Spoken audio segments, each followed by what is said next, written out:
2025 ခုနှစ်ရဲ့လုံချင်း22ပေရန်ပိတ်တာချင်း25ပိတ်တာရှိတဲ့ဒုတိယဆိုနဲ့ပထမဆိုရတဲ့မိကြီးတဲ့နဲ့အတူမိပုံးပြန်အကြောင်းလေးကိုနည်းနည်းပြောပြချင်ပါတယ်။တောင်ကြီးတဆောင်တိုင်ပွဲမှာလွတ်တင်တဲ့စိတ်နှပံမီလုံးနဲ့ညံ့မိကြီးမိပုံးပြန်အားလုံးကို data ထွက်ချမ်းစက်ကူတွေနဲ့အထူးအော်ဒါမှာပြီးပြုလုပ်ထားတာပဲဖြစ်ပါတယ်။ချမ်းစက်ကူရဲ့အနာပတ်လေတွေကိုညီညာနေအောင်တိတ်ချပြန်ဖြန့်ညက်ပြီးတော့စက်ကူတရွက်ချင်းချင်းကို connect ပတ်တီအုပ်ပြီးတော့တိတ်ချအချောက်ခံထားရပါတယ်ပြီးခါမှမိပုံးပေါ်ကိုစိတ်ကြိုက်ပကြီးရေးချယ်ရပါတယ်မိပုံးရဲ့မိစာတိုင်ကိုတော့တန်ဖရိန်နဲ့ပြုလုပ်ပြီးတိုင်ပေါ်မှာဆောင်းအဝတ်စားတွေကိုတိတ်ချကြစ်ကြစ်လေးလေးရစ်ပတ်ထားရပါတယ်မိခိုမရအောင်လဲမိစာတိုင်ကိုရေနံကြီးနဲ့တိတ်ချတုပ်လင်ရပါတယ်မီရှူမီပန်းရန်တွေကတော့ကျွမ်းကျင်တဲ့မိဆရာပေါ်မူတည်ပြီးကာလာအမျိုးမျိုးအယောင်မျိုးမျိုးပေါင်းစပ်နိုင်ပါတယ်ဒီလိုမျိုးတေချာစနစ်တကျအစင်စင်ပြုလုပ်ပြီးခါမှာပြိုင်ပွဲဝင်ဖို့မိပုံးတစ်လုံးကောင်းကောင်းရရှိလာမှာပဲဖြစ်ပါတယ်ဒါကြောင့်ပြန်ပွဲဝင်မိပုံးတစ်လုံးကောင်းကောင်းရရှိဖို့ဆိုတာအချိန်လဲပေးရတယ်လို့လူအင်အားငွေကုန်ကြေးကြလဲများပြီးအန်တရယ်လဲအရန်ကိုများပါတယ်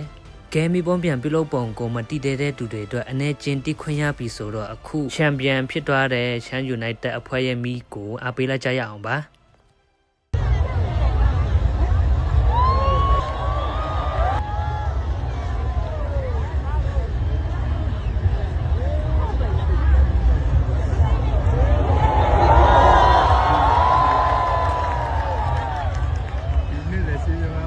ဒီကလက်ရှိချန်ပီယံပါခင်ဗျာ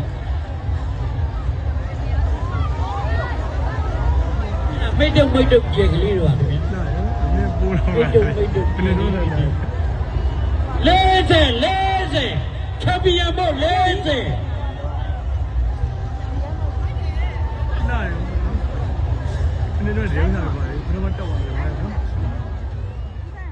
ချန်ပီယံဆိုရတဲ့မိကိုကြည့်ပြီးပြီဆိုတော့အခုဒုတိယဆိုရတဲ့မိကိုဆက်လက်ကြည့်ကြရအောင်ပါဒုတိယဆိုရတာကတော့အာတစ်မီပဲဖြစ်ပါတယ်ဒီ2025မှာပေးတဲ့စုကြီးတွေကပထမစုကိုကျပ်သိန်း120နဲ့ဒုတိယစုကိုကျပ်သိန်း100ပေးပါတယ်ဝင်ရောက်ချန်ပီယံရတဲ့မိအဖွဲ့တွေကတော့စုကြီးတွေကနဲတယ်များတွေထက်ဝင်ရောက်ချန်ပီယံနိုင်ဖို့ကတာအဓိကထားပြီးဝက်ကြီးပလက်တက်တွေအတွက်ဘယ်လိုလက်အောင်ဖန်တီးရမယ်ဆိုတာကိုပဲပို့ပြီးအယုံဆိုင်လေးရှိပါတယ်ဒါကြောင့်မိပုံးတွေကတနည်းထက်တနည်းပူပေါ်လာပြီးတော့စုမရလဲနှစ်တိုင်းလိုကိုဝင်ရောက်ချန်ပီယံနေကြတာပဲဖြစ်ပါတယ်။ဒါကြောင့်ဒုတိယဆုရတဲ့အာတစ်မီကိုဆက်လက်အားပေးလိုက်ကြရအောင်ပါ။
ဗီဒီယိုလေးကိုကြည့်ပြီးတော့ပြီဆိုတော့မိဘပြန်တဲ့ပတ်သက်ပြီးမိတ်ဆွေတို့ရဲ့အမြင်မိတ်ဆွေတို့ရဲ့ထင်မြင်ယူဆချက်တွေကို comment မှာမှတ်ချက်ပေးခိုင်းနိုင်ပါတယ်ဗီဒီယိုလေးကိုအဆုံးထိကြည့်ရှုအားပေးတဲ့အတွက်